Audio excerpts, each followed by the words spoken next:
오늘은 물질관계 4강 주제는 어떻게 하면 의의 열매를 거두게 될까라고 하는 제목입니다. 자, 본문 말씀은 고린도후서 9장 10절 말씀입니다. 제가 봉독하겠습니다. 고린도후서 9장 10절 말씀. 심는 자에게 씨와 먹을 양식을 주시는 이가 너희 심을 것을 주사 풍성하게 하시고 너희의 의의 열매를 더하게 하시리니 그랬습니다. 하나님께서 허락하신 물질에는 두 가지의 성격이 있습니다. 하나는 먹을 양식과 심을 씨앗으로 구분됩니다. 그런데 우리는 현재 어떻게 살아가고 있습니까? 먹을 양식과 심을 씨앗을 전부 먹어버리고 있다는 것입니다. 그럼 어떤 결과를 가져오겠습니까? 네, 봄이 오면 심을 씨앗이 없어서 굶게 됩니다. 왜냐하면 겨울 동안 씨앗까지 먹어버렸기 때문에 가난에서 벗어나지를 못하는 것입니다. 이것이 현대인들의 물질관입니다. 그런데 고린도후서 9장 10절 이 본문의 내용을 오늘 해석을 하기 위해서 구약성경 창세기를 보니까 창세기 2장 17절 말씀을 한번 볼까요? 창세기 2장 17절 말씀을 보니까 선악을 알게 하는 나무의 실과를 먹지 말라. 내가 먹는 날에는 정령 죽으리라 하시니라. 하나님은 인간을 창조하시고 인간과 언약을 맺었습니다. 창세기 2장 17절 말씀을 묵상해 보니까 이 17절 말씀에서 발견되어지는 것은 하나님께서 사람에게 자유의지를 주셨다는 것이 이 본문에서 발견되어집니다. 더 나아가서 영적으로 살 수 있는 진리의 문과 육적으로 살 수 있는 욕망의 문을 동시에 2장 17절에서 열어놓고 계셨다는 것이 또한 발견되어집니다. 이렇게 하나님과의 언약을 지키기 위해서 영적으로 살 수 있는 진리의 문으로 들어간 자들에게는 사람들로 하여금 생명에 이르게 하여 하나님의 축복을 마음껏 누리면서 살아가도록 하셨지만 언약을 버리고 육적으로 살 수 있는 욕망의 문으로 선택하여 들어간 사람들은 결국 죽고 망한다는 것을 창세기 3장을 통해서 아담과 하와에게 하나님은 알게 하셨습니다. 그리고 창세기 3장 1절과 3절 말씀을 자세하게 묵상을 해보니까 아담과 하와는 언약 백성으로서 온 마음을 다하여 하나님을 잘 섬겨왔다는 것이 발견되어집니다. 그런데 4절과 5절 말씀을 보니까 그때 뜻하지 않는 뱀이 나타나서 언약의 백성인 하와를 유혹합니다. 그런데 6절에 와서 하와는 어떤 문을 선택합니까? 보니까 욕망의 문을 선택하게 됩니다. 이것이 인간의 죄의 시작입니다. 그러므로 첫사람 아담의 피를 통해 태어난 인간들의 본성은 죄성을 가지고 있습니다. 이 죄성을 원죄라고 하는 것입니다. 그러므로 인간의 본능이 이기적이고 자기 중심적인 사고의 지배를 받기 때문에 우리가 영중심으로 살지 않고 육신 중심으로 살게 되면 육신의 본능적인 욕망이 자신을 지배하게 되고 목적을 위해서는 수단과 방법을 가리지 않게 되는 것입니다. 이렇게 인간의 본능은 욕망이 커지게 되면 어떻게 되는 거냐? 바로 죄가 된다는 것을 인지하지 못하게 되는 것을 발견해 봅니다. 자, 그렇다면 인간의 본능을 지배하고 있는 죄성이 어떤 형태로 발전해 가고 있는가? 첫 번째로 보면은 남의 것을 기웃거립니다. 즉, 범사에 감사가 없기 때문에 그들은 늘 남의 것을 기웃거릴 수밖에 없는 삶을 살아가게 됩니다. 이것이 바로 죄성이 어떤 형태론가로 나타나는데 그것이 첫 번째로 남의 것을 기웃거린다. 두 번째, 더 나아가 끝없는 욕망의 갈증을 위해서 허덕입니다. 그러다 보면 본능적인 욕망이 자신을 지배하게 되며 목적을 이루기 위해서 인간은 무엇인가를 하게 됩니다. 그게 세 번째로 진행되어지는 건데, 세 번째로 보니까 수단과 방법을 찾게 됩니다. 그리고 그 다음으로 육신 중심의 이적인 욕망이 커지면 네 번째로 죄가 된다는 것을 인지하지 못하므로 욕망을 스릴 있게 채워줄 다섯 번째 불법을 찾게 되고, 여섯 번째 없으면 만들어서 하고, 그리고 성취했을 때 자신을 자랑스러워합니다. 자, 하니까 되는구나 라고 하는 거예요. 자, 이렇게 인지 능력이 떨어진다는 것은 바른 판단력을 상실했다는 것입니다. 더 나아가서 인지 능력이 떨어진다는 것은 양심이 말하기 전에 죄를 짓기로 이미 결단을 했다는 거예요. 자, 그렇기 때문에 인지 능력이 떨어지니까 바른 판단 능력이 떨어지게 되고, 그러다 보니까 어떻습니까? 그들은 불법을 자행하는 것이 자연스럽게 되어지는 것입니다. 자, 그래서 불법을 자연스럽게 자행하는데, 자, 그것이 없게 되면 어떻게 됩니까? 없으면 만들어서도 하는 것이 인간의 죄성을 가진 그런 육신 중심의 사람들의 모습입니다. 자, 이렇게 영적 성장에 있어서 진리적인 문으로 들어가 진리적인 삶을 살아가기 위해서 우리는 무엇을 경계해야 하는가? 두 번째, 영적 성장에 있어서 진리적인 문으로 들어가 진리적인 삶을 살아가기 위해서는 무엇을 경계해야 하는가?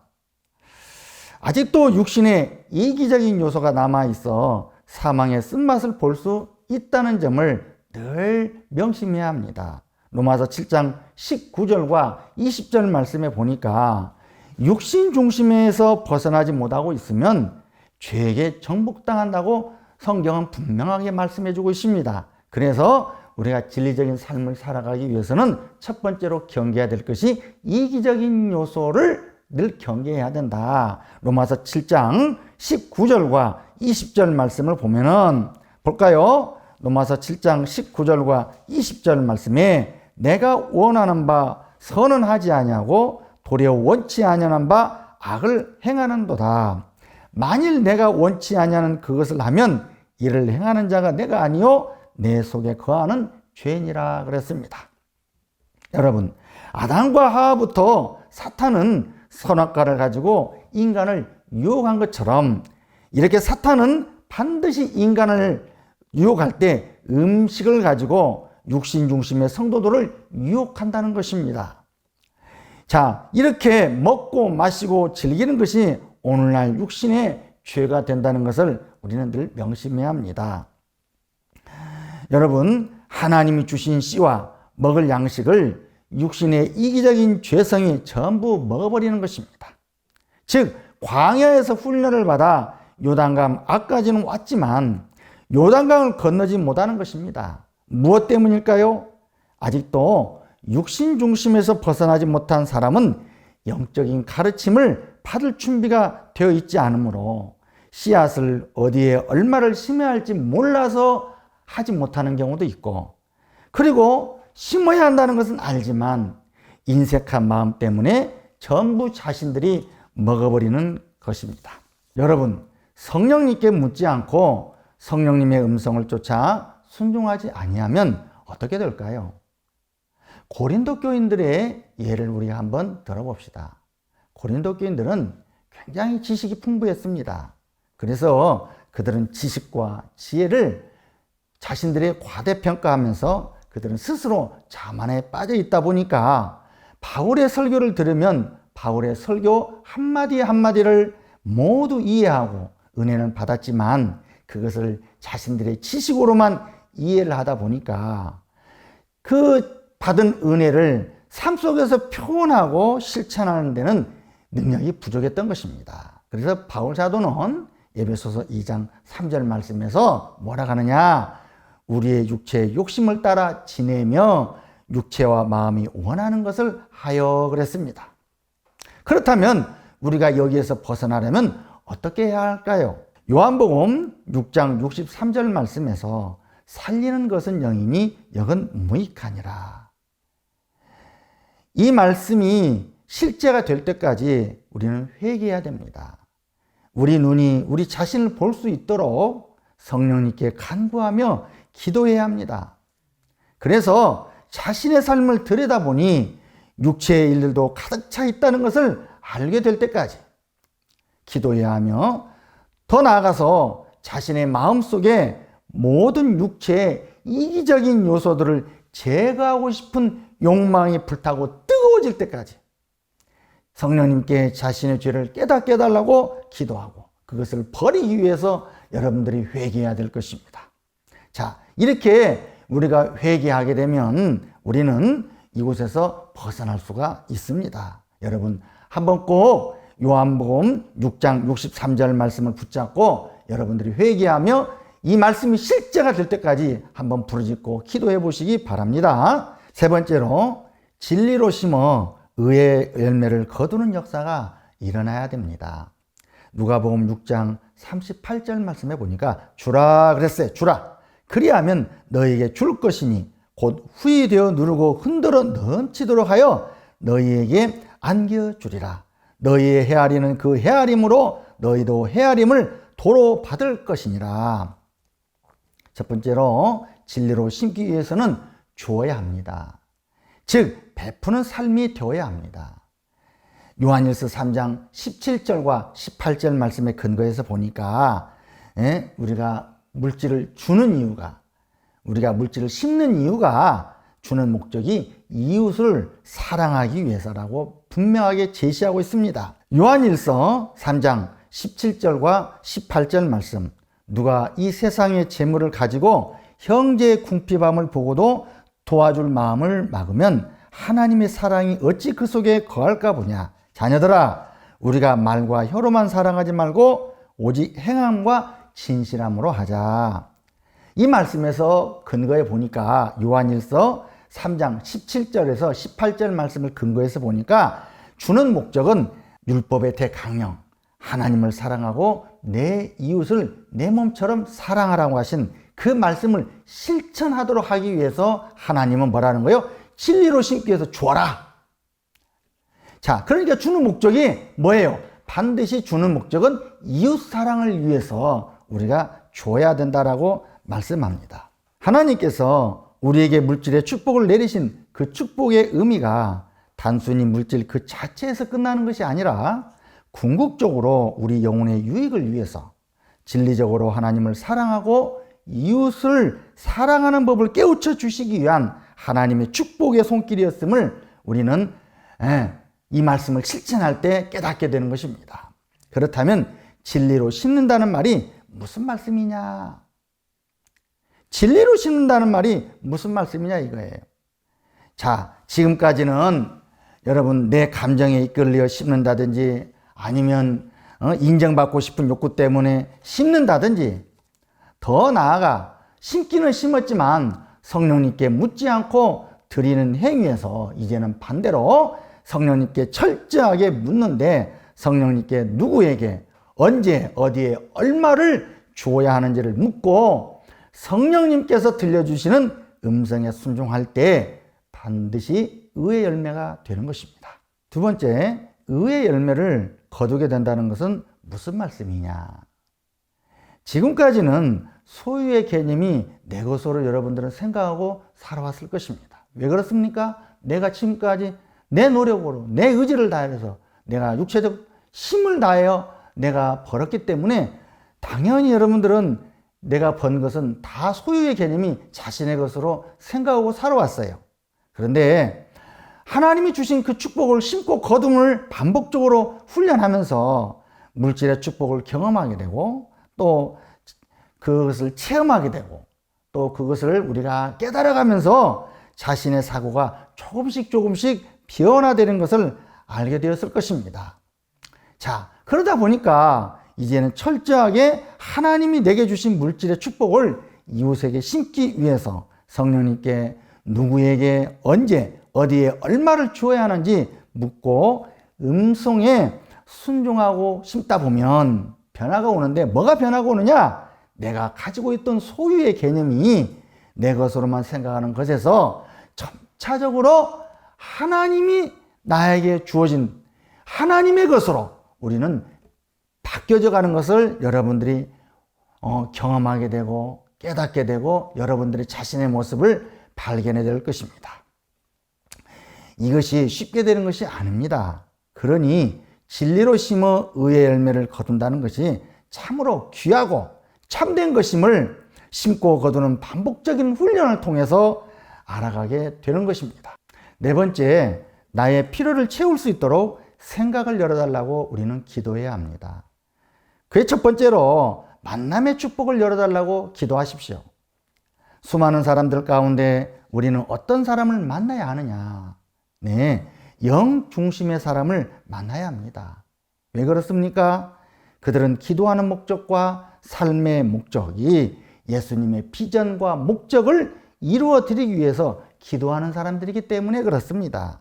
그런데 성도들이나 사역자들을 종종 보면 육신 중심의 사람들을 만나고 그들과 교제하고 그들과 관계를 맺다 보니까 종종 그 육신 중심의 사람들은 직분자도 있습니다.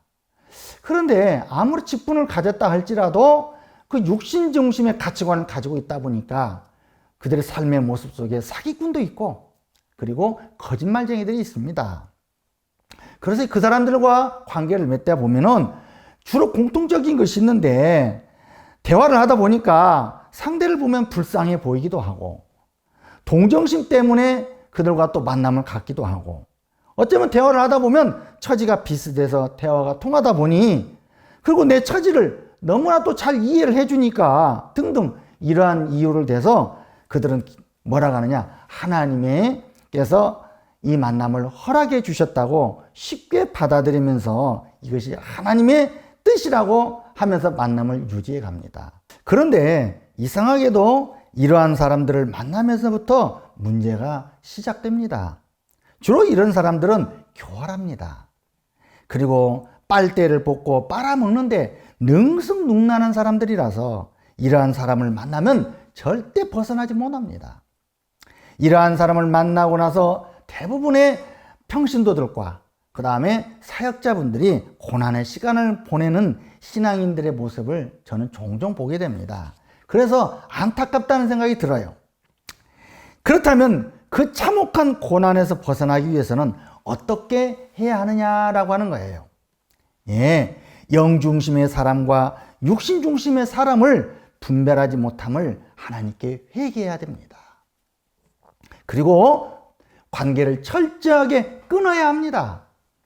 끊기 위해서는 우리는 금식 기도를 하면서 저주의 영을 끊어내야 합니다. 여러분, 그 빨대를 꽂고 교활하게 빨아먹는 사람들 그 쉽게 안 끊어져요.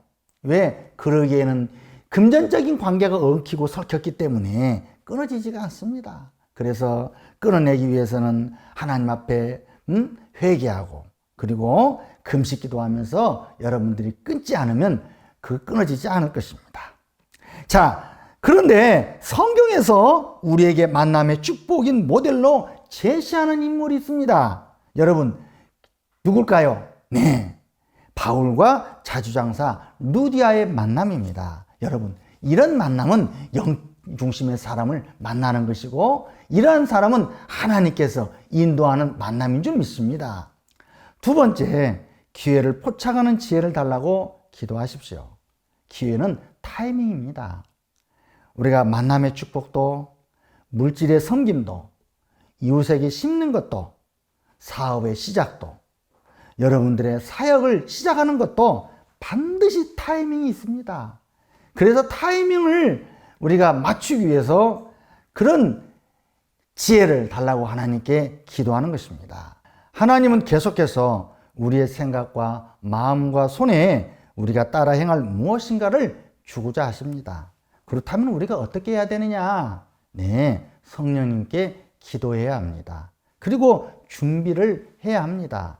우리에게 재정적인 형통을 가져다 줄 두 가지 요소가 있는데 잠언서 12장 14절 말씀에 잘 나와 있습니다. 잠언서 12장 14절 말씀을 한번 볼까요? 사람은 입술의 열매로 인하여 복록에 족하며 그 손에 행하는 대로 자기가 받느니라. 네, 이 말씀에 근거해서 보면 두 가지 요소라고 그랬어요. 첫 번째는 하나님께 기도하는 입술입니다. 두 번째는 손의 부지런함을 여기서 이야기하고 있습니다. 하나님 앞에 기도하는 입술은 성령님, 내가 누구에게 언제 어디에 얼마를 심으려고 합니다. 자, 이렇게 하나님께 얼마를 심으려고 하려고 구한다면 두 번째로는 뭐 해야 돼요? 열심히 일을 해야 합니다. 그리고 열심히 일을 하다 보면 하나님께서 누가복음 6장 38절 말씀해 보니까 뭐라고 그랬어요? 주라, 그리하면 너에게 줄 것이니 곧 후히 되어 누르고 흔들어 넘치도록 하여 너에게 안겨주리라. 하나님은 여러분들이 입술로 기도를 했기 때문에 하나님 반드시 채워주십니다. 그래서 여러분, 기회를 포착하는 지혜를 하나님께 달라고 기도하시면서 여러분들이 체험하시다 보면 여러분 의의 열매를 많이 맺어갈 줄로 믿습니다.